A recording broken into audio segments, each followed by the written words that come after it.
Here in Mali at the moment, the French intervention, which shows no signs of stopping, seems to be having some success today. They retook the town of Konna. Now, I went from Markala, where I am now, where there's a French base, up to the town of Nyono, which is just south of Diabalé. That's where there's been a lot of fighting, but which the Malian government seems to be back in control of tonight. Crossing the river Niger, heading to the towns and villages threatened by Mali's jihadi rebels further north. Every vehicle coming down the road is checked. Now that the French have bombed the jihadis' camps and convoys, the fear is that individual Islamists will infiltrate themselves and start a campaign of terror further south.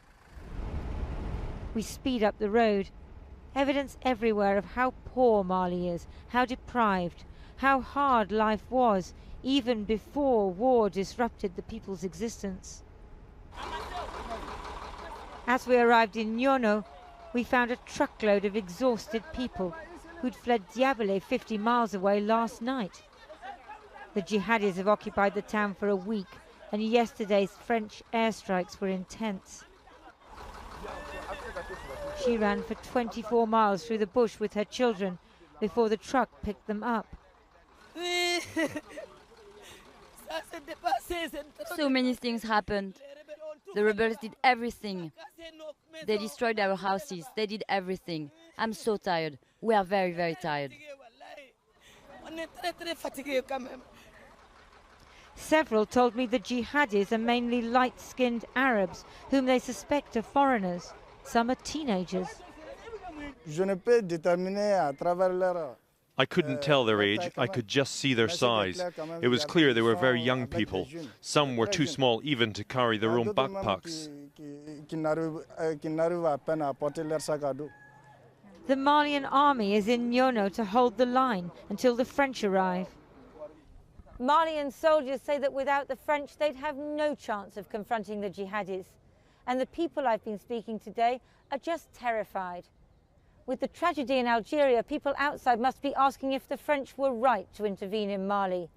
Here, there are no such doubts.